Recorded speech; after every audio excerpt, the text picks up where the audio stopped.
सर्वमङ्गलमाङ्गल्यं सर्वकल्याणकारि पूर्णानं सर्वधर्माणां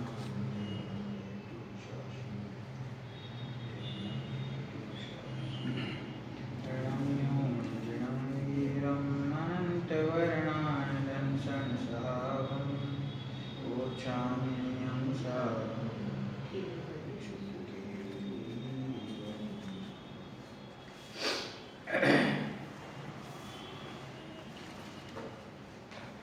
नियम सारण प्रथम जीव अधिकार गाथा नंबर 15 છે જેની ચર્ચા આપણે કરી રહ્યા છીએ. જ્ઞાનોપયોગ અને દર્શનોપયોગની તથા તેના ભેદોની ચર્ચા કર્યા પછી જીવને બે પ્રકારની પર્યાયો છે, स्वभाव पर्याय तथा विभाव पर्याय. ए रीते पर्यायोना बे भेद अहींया बताववामां आव्या छे. स्वभाव पर्यायनी अंदर त्रिकाળી ध्रुव वस्तुना जे अनंत गुणों छे ए अनंत गुणोनुं जे परिणमन प्रत्येक समये थई रह्युं छे, जे परिणमन जीवना स्वरूपनी व्यवस्था छे, जे परिणमन जीवना वास्तुना महत्वपूर्ण स्तंभो छे, जेना वगर जीव द्रव्य होतो नथी, एवा गुणोना परिणमन स्वरूप तथा विशेष रूपे कर्मनी उपाधि थी रहित एवं जे परिणमन, एवी जे पर्यायो जेनु बीजू नाम अर्थ पर्याय कह्युं, एने स्वभाव पर्याय कहेवामां आवी छे. अने आ नरक, तिर्यंच, मनुष्य अने देव शरीर रूप जे व्यंजन पर्याय जीवने वर्तमानमां प्रगट छे, चार गति रूप, एनी अंदर कर्मनी सापेक्षता होवाथी अने जीव द्रव्य अने उद्गल द्रव्य बंनेनी मिश्र पर्याय होवाथी ए व्यंजन पर्याय छे, एने विभाव पर्याय कहेवामां आवे छे. आ जे पर्याय छे ए तो छूटी जवानी छे ने, वर्तमानमां प्राप्त पर्याय छे ए तो आयुष्य पूरुं थता आ पर्याय छूटी जशे, शरीर बदलाई जशे. तो आ जे पर्याय छे ए कई जीवनो स्वभाव नथी. आ पर्याय जीवने कर्मनी सापेक्षताथी पूर्वमां बांधेला कर्मना उदय प्रमाणे एने आ शरीर मळे छे. तेथी वर्तमानमां पर्याय पोतानी होवा छतां पण ते विभाव पर्याय छे, स्वभाव पर्याय नथी. बराबर. तो एमांथी जे आ स्वभाव अने विभाव छे एमां स्वभावनी चर्चा करी अने स्वभावनी अंदर बे भेद कर्या. पूर्वमां जे जीव ज्ञानोपयोग अने दर्शनोपयोगना भेद कर्या ए ज प्रमाणे के जे स्वभाव अथवा शुद्ध पर्याय छे एना बे भेद छे, एक कारण शुद्ध पर्याय अने एक कार्य शुद्ध पर्याय. कारण शुद्ध पर्याय कोने कही के जे स्वभाव अनंत चतुष्टय रूप जे पोतानुं स्वरूप छे, एटले के अनादिथी जीवना स्वभावमां रहेला अनंत ज्ञान, दर्शन, सुख, वीर्य, चारित्र इत्यादि जे गुणो छे ए गुणोनुं जे स्वभाव एटले के त्रिकाळ ध्रुव रूप रहेवुं छे ए कारण छे. ए कारण रूप स्वभाव चतुष्टयनी साथे तन्मयपणे रहेली जे ध्रुव परिणति छे, जे कर्मोपाधिथी रहित छे, पारिणामिक भाव रूपे रहेली छे, सदृश छे. जेवो पोतानो त्रिकाળી ध्रुव भगवान आत्मा छे एवी ज परिणति. खरेखर तो ए ध्रुव अने परिणतिमां कोई भेद ख्यालमां आवतो नथी. एवी परिणति मात्र त्रिकाળી ध्रुवनुं वर्तमान, सदृश वर्तमान छे ए रूपे रहेली जे स्वभाव परिणति छे, अर्थ पर्यायो जे छे एने अहींया कारण शुद्ध पर्याय कहेवामां आवे छे. बराबर. ઉમાં સ્પષ્ટ જે શબ્દ આવ્યા સ્વભાવ અનંત ચતુષ્ટયનું સ્વરૂપ તેની સાથેની જે પૂજિત પંચમ ભાવ પરિણતિ, પંચમ ભાવ એટલે પારણામિક ભાવ, એ પારણામિક ભાવરૂપ જે પરિણતિ છે તેની સાથે તન્મય રહેલી જે પૂજ્ય એવી પારણામિક ભાવની પરિણતિ તે જ કારણ શુદ્ધ પર્યાય છે એવો અર્થ છે. બરાબર? ફરીથી રિપીટ કરું છું કે પર્યાય શબ્દ આવતા આપણા વર્ષોના અભ્યાસના લીધે આપણને ખ્યાલ આવે છે કે પર્યાય એટલે એક સમય, પર્યાય એટલે વિનાશિક, પર્યાય એટલે ક્ષણભંગુર, પર્યાય એટલે પલટનારી અને ત્રિકાળી ધ્રુવ એટલે કે નિત્ય વસ્તુ જેની અંદર કોઈ વિકાર નથી, જેની અંદર કોઈ વિભાવ નથી. તો અહીંયા જ્યારે કારણ શુદ્ધ પર્યાય છે એમ કહેવામાં આવે છે તો આપણા મનમાં શંકા ઊભી થાય છે કે છે પર્યાય અને પર્યાયને ધ્રુવ પણ કહો છો, પર્યાયને પંચમ ભાવની પરિણતિ કહો છો, પર્યાયને પારણામિક ભાવ સાથે તન્મય રહેલી કહો છો, તો એ કંઈ બેસતું નથી. તો એને બેસવું એટલે જૈન ધર્મની અંદર જે ન્યાય છે એ છદ્મસ્તને ખ્યાલ આવે છે કે નથી આવતા એના ઉપર આધારિત નથી. આ સર્વજ્ઞ પરમાત્માના જ્ઞાનમાં આવેલા વિષયો છે. તો જે વિષય આપણા બુદ્ધિગમ્ય હોય છે એને એ રીતે સ્વીકાર કરવા, અને જે વિષય પોતાના ક્ષયોક્ષમમાં ખ્યાલ ના આવે તો એને સર્વજ્ઞ પરમાત્માની આજ્ઞા માનીને સ્વીકાર કરવા. કારણ કે સર્વજ્ઞ પરમાત્માના જે વચન છે તે આપણા માટે જે પ્રયોજનભૂત વિષય છે તથા અપ્રયોજનભૂત વિષય છે, બંનેમાં સર્વજ્ઞ પરમાત્માના વચન અત્યંત પ્રામાણિક છે. તે પરીક્ષા કરેલા છે, ન્યાયથી એનો વિચાર કરવામાં આવ્યો છે. તેથી જે વિષય આપણા જ્ઞાનમાં ન બેસે તો એને સર્વજ્ઞ પરમાત્માની આજ્ઞા જાણીને સ્વીકાર કરવા, કારણ કે આગમમાં આવેલી વાત છે. બરાબર? એમાં આચાર્ય દેવે જે ખુલાસો કર્યો હોય, જે અપેક્ષાથી આપણને જે પ્રકરણમાં સમજાવ્યું હોય એના કરતા વધારે આગળ વધીને એનો બહુ વિચાર કરવાની કોઈ જરૂર છે નહીં. અને બીજું મહત્વપૂર્ણ કારણ એ છે કે એ આપણા પ્રયોજનમાં મેં કહ્યું હતું કે સાધક રૂપ અથવા બાધક રૂપ નથી, બંને નથી. કોઈ એમ કહે કે અમને કારણ શુદ્ધ પર્યાયનો વિશેષ ખ્યાલ આવી ગયો તો એનાથી એને અનુભૂતિ થઈ જાય એવું પણ નથી. અને કોઈને કદાચ આ વિષય ખ્યાલમાં ન આવે તો એની અનુભૂતિ રોકાઈ જાય એવું પણ નથી. કારણ કે જે પોતાના સ્વભાવનો પુરુષાર્થ છે, જે પોતાની દ્રષ્ટિ છે, એનું લક્ષ્ય પોતાનું અભેદ ત્રિકાળી ધ્રુવ પરમાત્મા છે. ભેદ તો કોણ થઈ જાય છે અનુભૂતિના કાળમાં, ભલે એ પર્યાયોના ભેદ હો કે ગુણોના ભેદ હો, તો એ તો કોણ થઈ જ જવાના છે. માટે કોઈ પણ ભેદને મુખ્ય કર્યા વગર ત્રિકાળી ધ્રુવ ભગવાન આત્માનો અનુભવ કરવો એ જ આપણું કર્તવ્ય છે અને એ જ ગુરુનો ઉપદેશ છે. બરાબર છે ને? અને ગુરુદેવશ્રીએ જે વાત આપણી સામે સમક્ષ આપણને ખોલીને શાસ્ત્રમાંથી બતાવી છે, તો શાસ્ત્રમાં આચાર્ય દેવોનું કથન પણ એવું જ છે.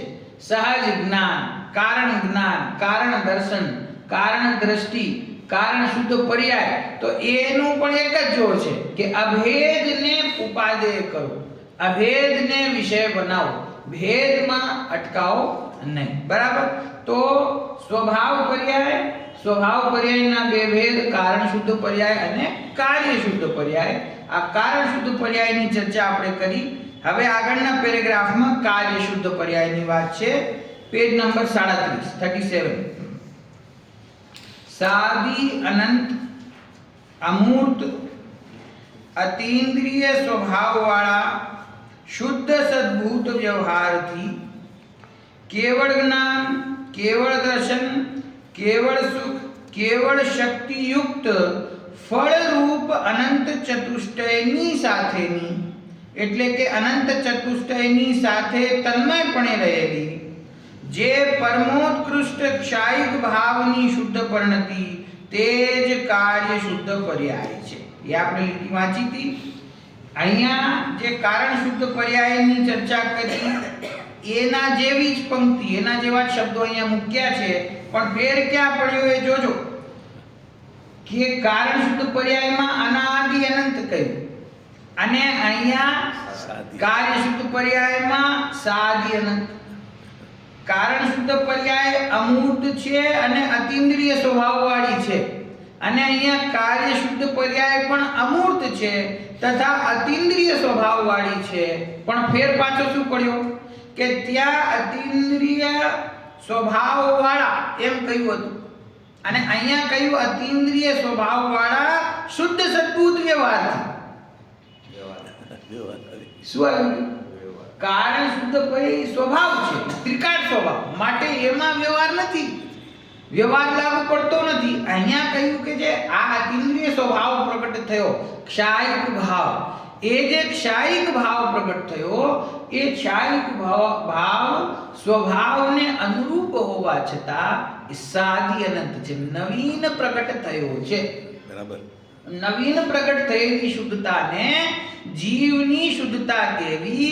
આ જીવ શુદ્ધ થઈ ગયો, આ જીવ અનંત બની ગયો, આ જીવને સિદ્ધ દશા પ્રાપ્ત થઈ, એ મુક્ત થઈ ગયો, એ બધી એને આપણે ઉપાધિ આપી છે. બરાબર. અને કારણ શુદ્ધ પર્યાય અથવા ત્રિકાળ જે વસ્તુ છે એની અંદર આપણે વાત કરી કર્મના ઉદય, ઉપશમ, ક્ષયોપશમ અને ક્ષય, ચારેયની અપેક્ષા નથી. અને અહીંયા કાર્ય શુદ્ધ પર્યાયમાં ઉદય, ઉપશમ, ક્ષયોપશમ ની તો વાત નથી, પણ ક્ષય તો છે ને. કર્મનો જે ક્ષય છે એ ક્ષયની અપેક્ષાથી ક્ષાયિક ભાવ કહેવાય છે. બરાબર. જે અનંત જ્ઞાન, અનંત સુખ, અનંત વીર, ચારિત્ર, દર્શન, જે એ જીવને અનંત ચતુષ્ટય પ્રગટ થયા. બે પ્રકારના અનંત ચતુષ્ટયની વાત થઈ અહીંયા. એક કારણ રૂપ સ્વભાવ અનંત ચતુષ્ટય છે અને એક અહીંયા કાર્ય રૂપ સ્વભાવ ચતુષ્ટય છે. જે સ્વભાવ ચતુષ્ટય ત્રિકાળી ધ્રુવ આત્માનું સ્વરૂપ છે એમાં વ્યવહારની કોઈ સાપેક્ષતા છે નહીં. પરંતુ જે નવીન પ્રગટ થયેલા એટલે કે એ ગુણોની જે પૂર્ણ શુદ્ધ પરિણતિ પ્રગટ થઈ, એ શુદ્ધ પરિણતિ પ્રગટ થવામાં નિમિત્ત કોને કહેવામાં આવે છે? કર્મના ક્ષય. કોનાની? અને સર્વજ્ઞતા પ્રગટ થઈ તો કેવી રીતે પ્રગટ થઈ? કે જ્ઞાનાવરણી, દર્શનાવરણી, મોહની અને અંતરાય કર્મના ક્ષયથી પ્રગટ થઈ ને. તો જે ક્ષયથી પ્રગટ થાય છે એ ભાવ કયો કહેવાય? ક્ષાયિક ભાવ. જે ભાવ ક્ષયથી પ્રગટ થયો છે તે ક્ષાયિક ભાવ છે. એ ક્ષાયિક ભાવ જીવનો છે એમ કેવું તો એ શુદ્ધ સદ્બુદ્ધ વ્યવહારને એમાં લાગુ પડે છે. બરાબર. શુદ્ધ સદ્બુદ્ધ એટલે કે અનુચ્ચરિત સદ્બુદ્ધ વ્યવહાર. જીવના જે ગુણો છે એ ગુણો એ જીવના એની પૂર્ણ શુદ્ધ પરિણતિ પ્રગટ થતા જેવો જીવનો ત્રિકાળ સ્વભાવ છે એવી જ પરિણતિ પ્રગટ થઈ, એવી જ પરિણતિ પ્રગટ થઈ, એવી જ પરિણતિ. અને એવી કેટલા સમય સુધી ચાલશે? કે અનંત કાળ સુધી. પણ એ સાદી છે, આદિ સહિત એનો પ્રારંભ થયો છે અને ત્રિકાળ સ્વભાવ મારો અનાદિ અનંત છે. તો એ બંનેની અંદર ફેર છે. આ ભાવ ક્ષાયિક ભાવ પ્રગટ થયો તે પણ અતિન્દ્રિય સ્વભાવ વાળો છે, એ પણ ઇન્દ્રિયોથી જાણતો નથી. અને મારો ત્રિકાળ સ્વભાવ પણ ઇન્દ્રિયની સહાયતા વગર જાણવાનો છે. તેથી અતિન્દ્રિય તો બે છે, અમૂર્ત તો બે છે, પણ એક ત્રિકાળ ભાવ છે અને એક એનું ફળ છે. જે ફળ છે એ અહીંયા કહ્યું ને આગળ, કેવળ જ્ઞાન, કેવળ દર્શન, કેવળ સુખ, કેવળ શક્તિયુક્ત ફળ રૂપ અનંત ચતુષ્ટયની સાથેની.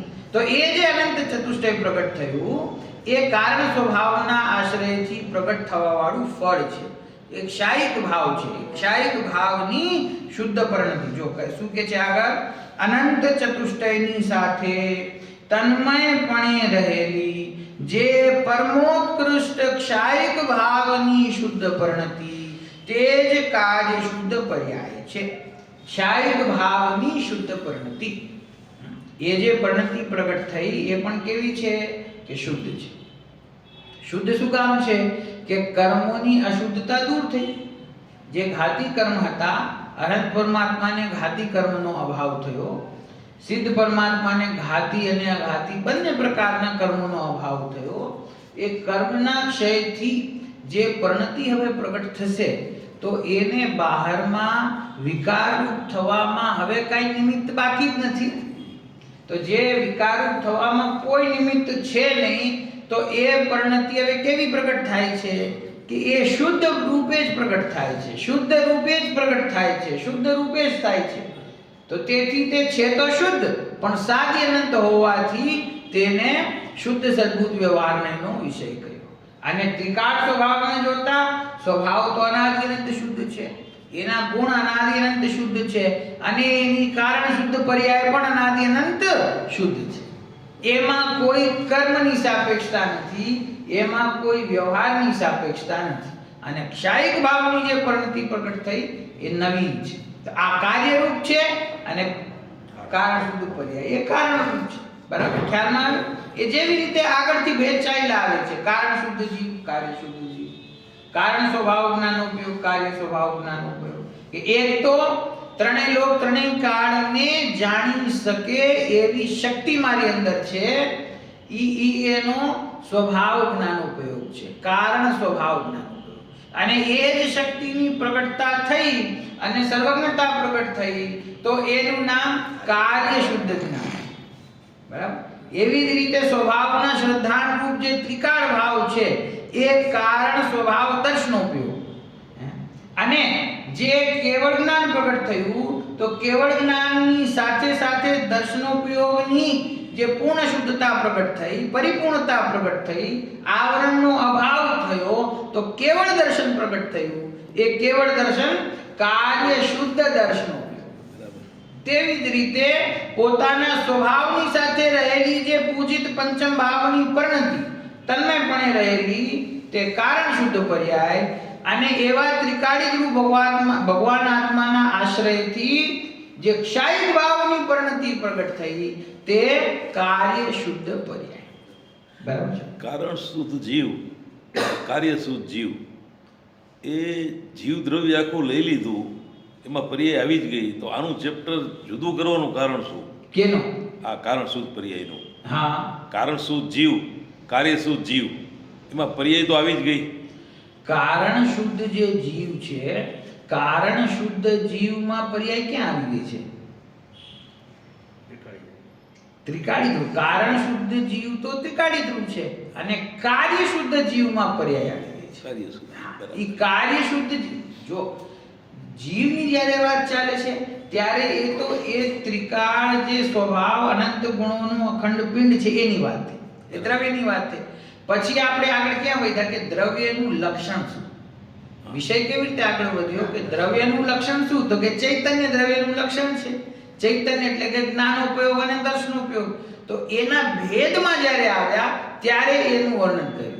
પછી એના ભેદોનું ગુણ જ્ઞાન અને દર્શન છે એનું જે પરિણમન થાય છે તો પરિણમનનું સ્વરૂપ સમજાવવા માટે એના પણ બે ભેદ કર્યા.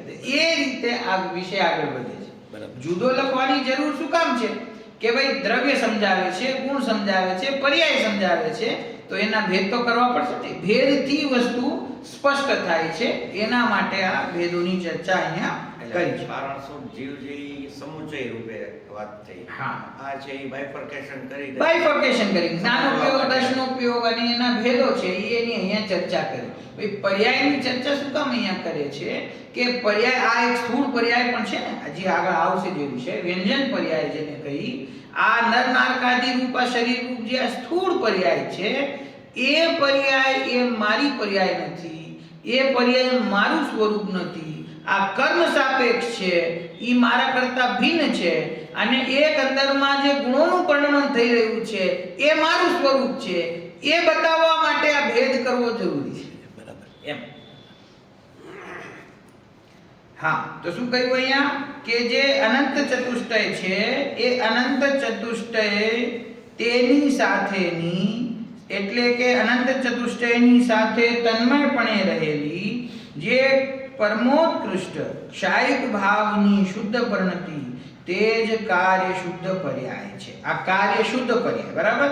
હવે ફરીથી પૂર્વનો વિષય યાદ દેવડાવ્યો છે, અથવા પૂર્વ સૂત્રમાં કહેલા સૂક્ષ્મ રજુ સૂત્રના અભિપ્રાયથી 6 દ્રવ્યોને સાધારણ અને સૂક્ષ્મ એવા તે અર્થ પર્યાયો શુદ્ધ જાણવા, અર્થાત તે અર્થ પર્યાયો જ શુદ્ધ પર્યાયો છે. એટલે કાર્ય શુદ્ધ પર્યાયની વાત કરીને અને ફરીથી પૂર્વ સૂત્ર એટલે 14મી ગાથા, આ 15મી ગાથા છે, 14મી ગાથામાં જે વિષય કયો એ 14મી ગાથાનો વિષય છે.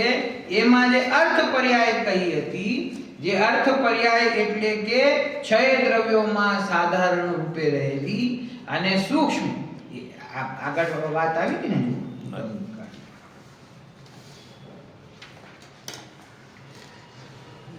14મી ગાથાનો જે બીજો પેરેગ્રાફ, જ્યાં પર્યાયની પરિભાષા આપી, પરિસમંતાત ભેદમ એતિ ગચ્છતીતિ પર્યાયઃ, અર્થાત જે સર્વ તરફથી ભેદને પામે તે પર્યાય છે.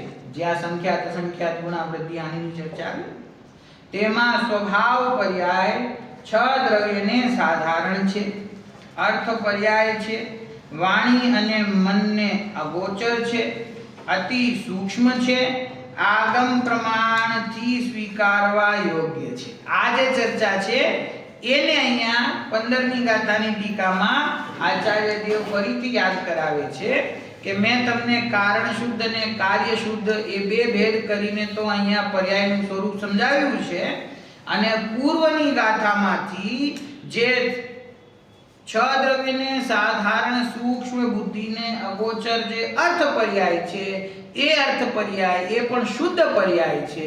તો એ પર્યાયનું સ્વરૂપ આ રીતે સમજો. જે કારણ શુદ્ધ પર્યાય છે અથવા અર્થ પર્યાય છે એને અહીંયા શુદ્ધ કહી, અને ક્ષાયિક ભાવની જે પરિણતિ છે જે કેવળ જ્ઞાન કેવળ દર્શન રૂપ પ્રગટ છે, અનંત ચતુષ્ટય રૂપ પ્રગટ થઈ છે, તેને અહીંયા શુદ્ધ કહી, અને બાકીની જે પર્યાયો છે એ બધી અશુદ્ધ છે.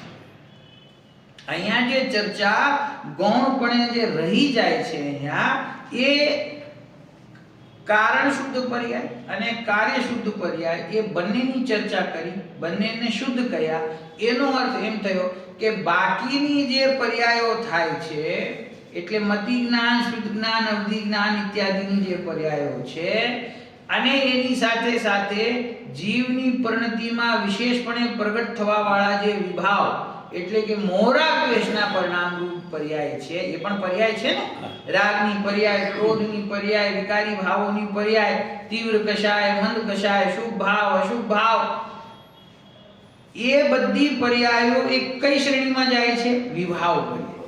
એ બધી પર્યાયો ક્યાં છે? કેમ કે એ પર્યાયોમાં કર્મની સાપેક્ષતા છે.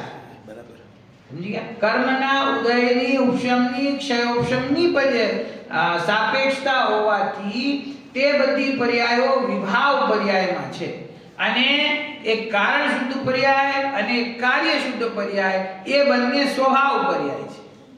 અર્થ પર્યાય થાય છે તે સ્વભાવ પર્યાય છે, વ્યંજન પર્યાય થાય છે તે વિભાવ પર્યાય છે.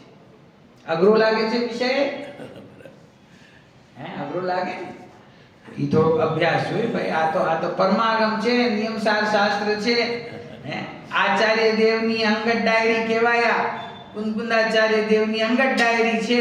બરાબર? તો હજી તો આ સામાન્ય વિષય છે, આમાં હજી કઈ એવું છે ને 6 દ્રવ્ય 7 તત્વોની ચર્ચા આવે છે હજી તો. તમે ઘણું સરળ કરો છો. ના એટલે સરળ છે, પણ એ શું છે, બેસીને આપણે વાંચીએ ને તો આપણને ખ્યાલમાં આવે એવું છે. કોઈ શબ્દ બે શબ્દ અઘરા લાગે તો બીજા ગ્રંથમાંથી એનો અર્થ આપણે જોવાનો, પણ ખ્યાલમાં આવે એવું છે. આ ઋજુ સૂત્ર શબ્દ આવ્યો અહીંયા, હવે એ તત્વ સૂત્રમાંથી થોડોક અભ્યાસ કરવો પડે તો આપણને આ બધા નયો એ શું છે ખ્યાલમાં આવે એમ છે. એટલે જ હું બહુ વિસ્તાર નથી કરતો.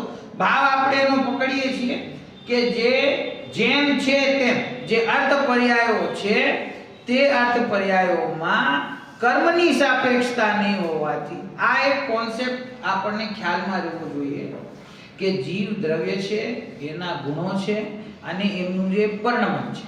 તો જીવ દ્રવ્યમાં એની સત્તામાં, એની હયાતી હોવામાં કર્મની કોઈ સાપેક્ષતા છે? જીવના જે ગુણો છે એ ગુણોને રહેવામાં, એની સત્તામાં કર્મથી કોઈ પ્રભાવિતપણું છે નહીં. બરાબર. હવે વાત રહી ખાલી પરિણમન, કે જીવનું જે પરિણમન થઈ રહ્યું છે એ પરિણમન કેવું છે? એ કર્મ સાપેક્ષ છે કે કર્મ નિરપેક્ષ છે? તો કે છે એ જે પરિણમન છે એને બે પ્રકારે જોવું. એક પરિણમન છે એ અર્થ પર્યાયનું, જેવા જીવના ગુણો છે એ ગુણોના પરિણમન રૂપ, એમાં પણ કોઈ કર્મની સાપેક્ષતા છે નહીં. જેને અહીંયા શુદ્ધ કહ્યું, જેને અહીંયા અર્થ પર્યાય કહ્યું. અને એ જ પરિણમનમાં જે વિશેષ ભાવ ઊભો થાય છે, જેમાં મોહરાગ દ્વેષના પરિણામ થાય છે, જેમાં કર્મ નો કર્મનો સંયોગ આવે છે, એ પરિણમનને અશુદ્ધ કહેવામાં આવે છે, કારણ કે એ કર્મથી સાપેક્ષ છે. તો એ દ્રષ્ટિ આપણે અહીંયા ખ્યાલમાં આવવી જોઈએ કે પરિણમન બે પ્રકારનું, એક સ્વભાવ પરિણમન છે અને એક વિભાવ પરિણમન છે. એકમાં કર્મની નિરપેક્ષતા છે, એકમાં કર્મની સાપેક્ષતા છે. પણ એટલું ખ્યાલ આપણને અહીંયા રહેવું જોઈએ તો આપણને કોઈ ગોટાળો ન થાય. કર્મ સાપેક્ષ જે વિભાવ પરિણમન છે એ જીવને ત્યાં ભેદ જ્ઞાન નહીં હોવાથી અનાદિ કાળથી અટકેલો છે, અહીંયા જ અટકેલો છે કે કર્મ સાપેક્ષ જે જીવનું પરિણમન છે એને પોતાનું પરિણમન માને છે કે આ મારું પરિણમન. દેહનો સ્વભાવ જીવપદમાં જણાય છે. દેહનો સ્વભાવ જીવપદમાં જણાય છે. છે તો દેહનો સ્વભાવ જણાય છે ક્યાં? મને થઈ જાય. 294 નંબરની જે ગાથા છે સમીસારની, એની હું જ્યારે પણ ચર્ચા કરું ત્યારે આ એક ઉદાહરણ હું સમજાવું છું. એનાથી આ ખ્યાલમાં આવે, બહુ ખ્યાલમાં આવે એવું છે કે જે કર્મનો ઉદય છે, કર્મના ઉદયમાં જે ભાવ પ્રગટ થાય છે એ ભાવ પ્રગટ દેખાય છે ક્યાં? દેખાય છે શરીરમાં, પણ છતાં મને જીવમાં દેહનો સ્વભાવ જીવ પદમાં જણાય છે. ક્યાં જણાય છે? જીવના સુખ દુઃખનો અનુભવ કોણ કરે? સાતા સાતાનો અનુભવ કોણ કરે? ક્ષયોક્ષમ પ્રમાણે મારું જ્ઞાન વધારે, મારું જ્ઞાન ઓછું એવું કોણ માને? જ્ઞાન. હા, એટલે તમે સમજાવું શું કહેવા માંગુ છું હા. કે ઉદય આવે, વિકારી ભાવ છે, છે. વિભાવ ભાવ છે, છે. રાગ ભાવ થાય છે. એ રાગ ભાવ એનું કારણ ખરેખર કોણ? તો કે જે પૂર્વ કર્મનો જે ઉદય છે એ કર્મના ઉદયથી રાગ ભાવ થયો છે. એ દેખાય ક્યાં? જીવમાં. રાગ થાય ક્યાં? થાય છે પૂતગલ મને મને જીવ એવું હું માનું છું. દેખાય છે ક્યાં? જીવ. જીવપદમાં. જો એનું ઉદાહરણ તમને સમજાવું કે પાણી છે, બરાબર? તો પાણીને આપણે ગેસ ઉપર મૂકીએ ને ગરમ કરીએ તો પાણી ગરમ થાય છે. તો ગરમ પાણી થઈ ગયું, ઉકળતું પાણી છે. ઈ ઉકળતા પાણીમાં જે ઉષ્ણતા છે એ ઉષ્ણતા, પાણી ઉષ્ણ થયું કોના નિમિત્તે થયું? અગ્નિના નિમિત્તે. તો ઉષ્ણતા છે એ પાણીનો સ્વભાવ છે કે વિભાવ છે? પાણીનો સ્વભાવ શીતળ. અને વર્તમાનમાં કેવું છે? ગરમ. તો એમાં જે ઉષ્ણતા અત્યારે વર્તમાનમાં દેખાઈ રહી છે, આંગળી નાખો તો આંગળી બળી જાય, તો એ જે ઉષ્ણતા અનુભવાઈ રહી છે એ ઉષ્ણતા પાણીનો સ્વભાવ છે કે વિભાવ છે? વિભાવ છે ને, પાણીનો વિભાવ છે ને. હવે એ જ વિભાવને જ જો પાણીનો સ્વભાવ માને તો ભૂલ છે ને. તો એવી જ રીતે જે કર્મના ઉદયથી રાગાદિ ભાવ પ્રગટ, જીવનો સ્વભાવ જ્ઞાન. જ્ઞાન છે, જીવનો સ્વભાવ ચૈતન્ય. પણ વર્તમાનમાં જીવના અંદર રાગાદિ વિકારી ભાવ દેખાય છે કે? તો એ ક્યાંથી આવ્યા? કોના નિમિત્તે આવ્યા? પાણીમાં ઉષ્ણતા ક્યાંથી આવી? જીવમાં રાગાદિ ભાવ ક્યાંથી આવ્યા? કર્મના ઉદયથી. તો કર્મના ઉદયના નિમિત્તે જીવની અંદર રાગાદિ ભાવ દેખાય છે, બરાબર? તો એ જીવના સ્વભાવ છે કે વિભાવ છે? વિભાવ. સ્વભાવ તો એનો જ્ઞાન છે. રાગાદિ ભાવ જીવના વિભાવ છે ને. વિભાવ છે. હવે એની આગળનો વિચાર કે જે જીવના વિભાવ છે તે સ્વભાવ કોના છે? એટલો તો આપણે પાણીમાં ઉષ્ણતા છે, ઈ ઉષ્ણતા પાણીનો સ્વભાવ નથી, વિભાવ છે. એટલું તો ખ્યાલ આવ્યો. હવે વિચાર કરો કે એ જે ઉષ્ણ ઉષ્ણતા છે એ સ્વભાવ કોનો? અગ્નિનો સ્વભાવ શું? પૂતગલ પૂતગલ અગ્નિનો સ્વભાવ. ઉષ્ણતા ઉષ્ણતા એ કોનો સ્વભાવ કહેવાય? અગ્નિનો. જગતમાં અગ્નિનો. અગ્નિનો. અગ્નિનો સ્વભાવ છે ને, તો એનું તાદાત્મ્યપણું કોની સાથે છે? અગ્નિ સાથે. અગ્નિ સાથે. એની અભિન્નતા કોની સાથે છે? એમ વિચાર કરે તો પાણી એવું ને એવું શીતળ રહી જાય. બરાબર. શીતળ રહી જાય એટલે શીતળ તો જ્યારે થાશે ત્યારે થાશે, પણ વર્તમાનમાં એનો સ્વભાવ શીતળપણે છે. કયા પાણીનો? જે ગરમ છે, અત્યારે ઉકળતું પાણી છે, એનો સ્વભાવ શીતળ છે, કારણ કે એમાં રહેલી ઉષ્ણતા, અનુભવમાં આવતી ઉષ્ણતા એ જ સમયે અગ્નિનો સ્વભાવ છે, પાણીનો સ્વભાવ. એટલે પોતાને આ જોવાની ટેવ. સહયોગ સંબંધ જ્યારે દેખે છે ત્યારે જીવને આમ સહયોગમાં જ્યારે ભૂલ ક્યાં થઈ રહી છે? સહયોગમાં એમ એને એમ થાય છે કે આ મને હા, અનાદિકાળથી એને કર્મનો ઉદય છે. કર્મના ઉદયમાં પોતાના અજ્ઞાનથી જોડાય છે.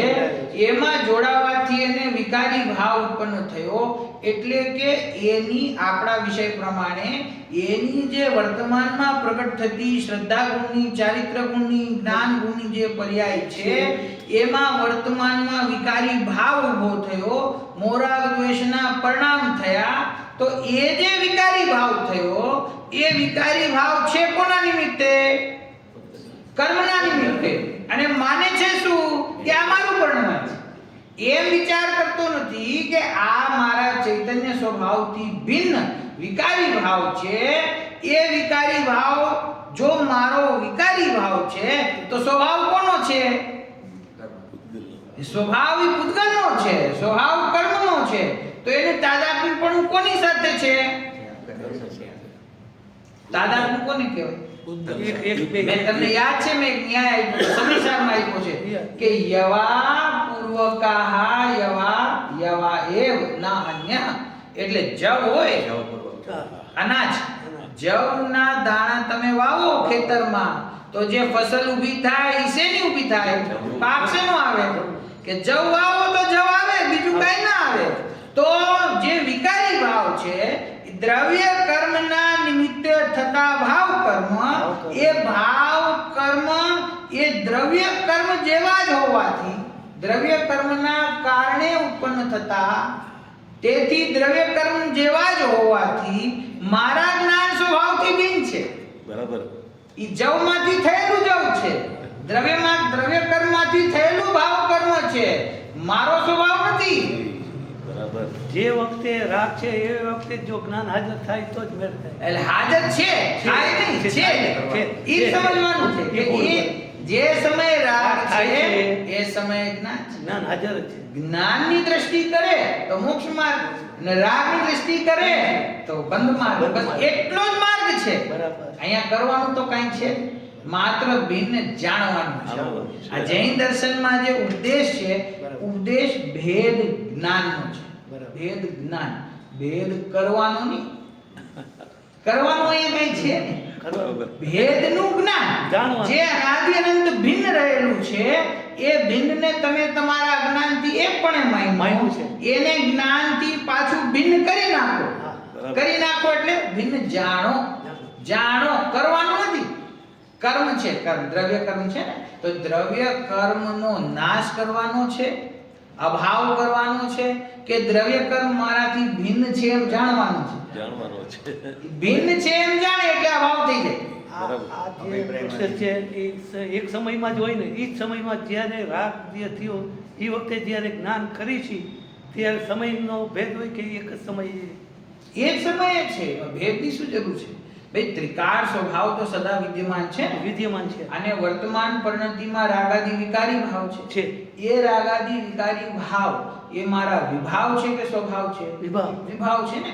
તો વિભાવ છે છતાં પણ માને છે તો પોતાના ને, માનું છે પોતાના. તો કરવાનું શું છે કે એને પોતાના માનવા છોડવાના છે. રાગને છોડવો એટલે શું?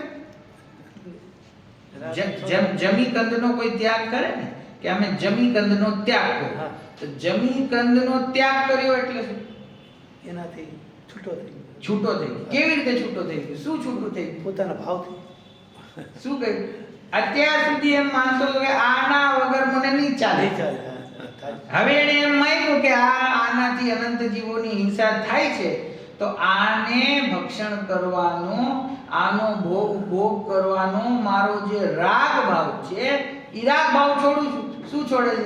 રાગ ભાવ. બરાબર. જમીકંદ છોડવું એટલે ના. જમીકંદ પ્રત્યેનો પોતાનો રાગ ભાવ છે એ છોડે છે. બરાબર. મુનિરાજ દીક્ષા લે તો કે ઘર ગ્રસ્તી છોડીને, રાણીઓને છોડીને, દૌલતને છોડીને, ઘરબાર છોડીને દીક્ષા લઈ લીધી. શું છોડ્યું એને? મહત્વ. ઈ તો જે રાજમહેલ જ્યાં હતો ત્યાં જ છે, રાણીઓ ત્યાં જ છે, વૈભવ ત્યાં જ છે. ઈ તો ક્યાંય નથી વયું ને, ઈ તો ત્યાં જ છે. તો છોડ્યું શું? અને રાગ. એના પ્રત્યેનો જે એકત્વ મમત્વનો ભાવ હતો ઈ છોડ્યો. બરાબર. તો જે સંસાર છે ને, સંસાર છે ઈ પોતાના વિકારી ભાવનું નામ છે. આ નો કર્મ છે એનું નામ સંસાર નથી. પોતાના વિકારી ભાવનો છે. આ સંયોગ મને મળ્યા છે મળ્યા છે. પૂર્વના પુણ્યથી અથવા પાપના ઉદયથી, એ સંયોગનું નામ સંસાર નથી.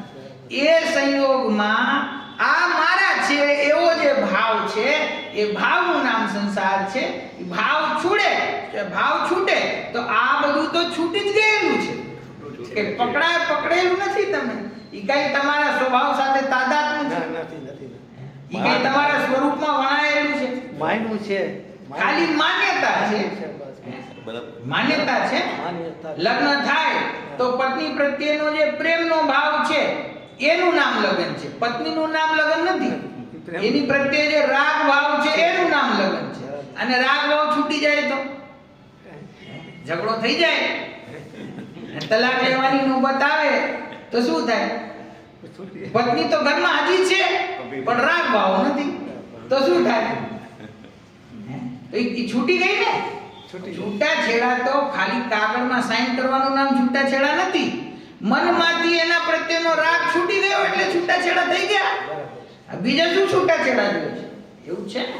તો વિકાર ભાવ શું છે? આપણા દુઃખનું કારણ શું છે? વિકાર કે ભાવ. જે વસ્તુ મારી ક્યારે હતી જ નહીં એને મેં માની, એ દુઃખનું કારણ. તો હવે સુખનું કારણ શું છે?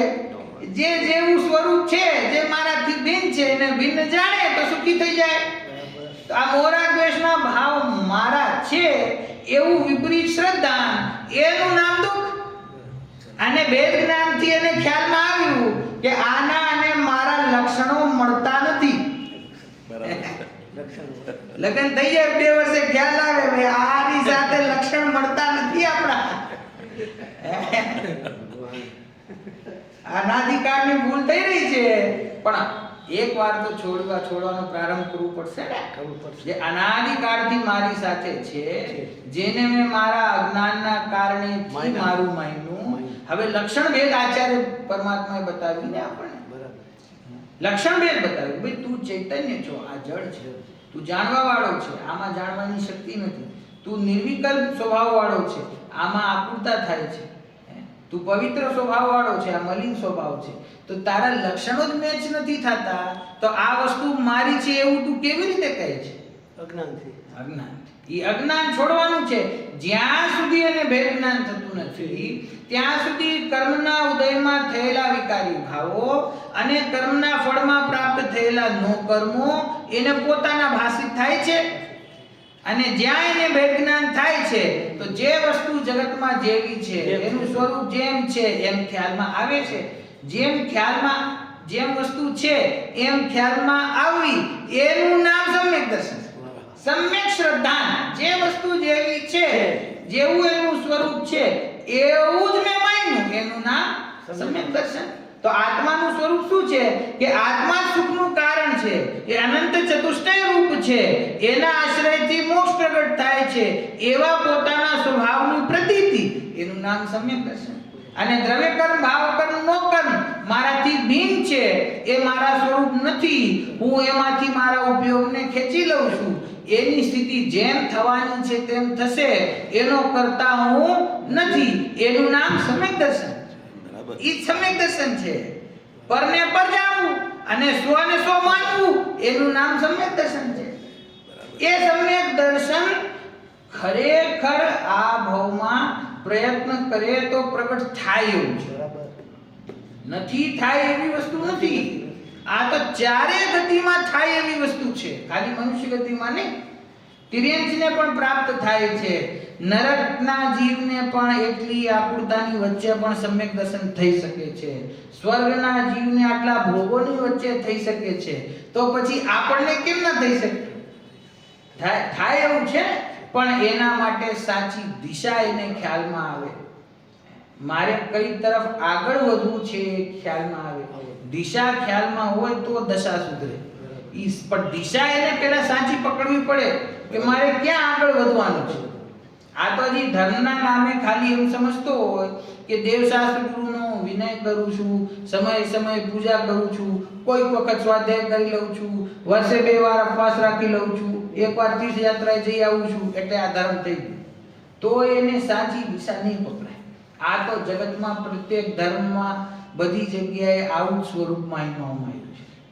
જે બાહ્ય સ્વરૂપ છે એ પ્રત્યેક ધર્મનો એવો છે.